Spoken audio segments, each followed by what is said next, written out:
கோவை மக்களவை தொகுதியில் போட்டியிடும் பாஜக வேட்பாளர் அண்ணாமலையின் வேட்புமனு ஏற்கப்பட்டுள்ள நிலையில் வேட்புமனுவின் போது அவர் அளித்த பத்திரம் தொடர்பாக அதிமுக நாம் தமிழர் கட்சியினர் மாவட்ட தேர்தல் நடத்தும் அலுவலரிடம் புகார் அளித்திருக்கிறார்கள். கூடுதல் தகவல்களை செய்தியாளர் குருசாமி வழங்க கேட்கலாம். குருசாமி, என்னென்ன விஷயங்களை குறிப்பிட்டு இந்த புகார் அளிக்கப்பட்டிருக்கு? ஸ்ரீராம், இன்றைய தினம் வேட்புமனு பரிசீலனையானது இன்று மாவட்ட ஆட்சியர் அலுவலகத்தில் நடைபெற்றது. கோவை மாவட்ட ஆட்சியர் அலுவலகத்தில் நடைபெற்ற வேட்புமனு பரிசீலனையில் இன்றைய தினம் பாரதிய ஜனதா கட்சி சார்பில் போட்டியிடப்படக்கூடிய அண்ணாமலையின் வேட்புமனுவானது ஏற்கப்பட்டிருந்தது. இந்த சூழலில் தற்பொழுது அதிமுக மற்றும் நாம் தமிழர் உள்ளிட்ட கட்சியைச் சேர்ந்தவர்கள் புதிய புகார் ஒன்றினை தற்பொழுது மாவட்ட ஆட்சியரை நேரில் சந்தித்து தற்பொழுது வழங்கியிருக்கிறார்கள்.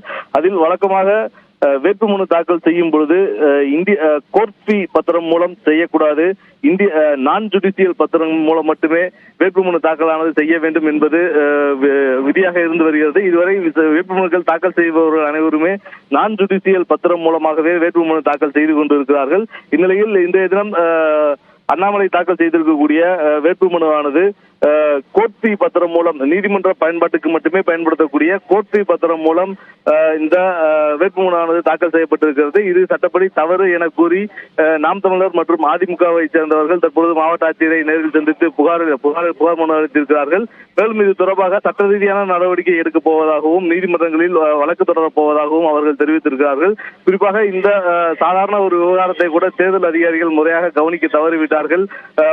இந்த விஷயத்தை வேட்புமனு பரிசீலனையின் பொழுது கண்டிப்பாக அதிகாரிகள் கவனித்திருக்க வேண்டும். ஆனால் அதிகாரிகள் கவனிக்காமல் அதை அலட்சியமாக கையாண்டிருப்பதாகவும் அவர்கள் தெரிவித்திருக்கிறார்கள். தற்பொழுது இரண்டு கட்சிகளும் தனித்தனியாக தங்களது புகார் மனுவை மாவட்ட ஆட்சியரிடம் வழங்கியிருக்கின்றனர். ஸ்ரீராம், விவரங்களை வழங்கியதற்கு நன்றி குருசாமி.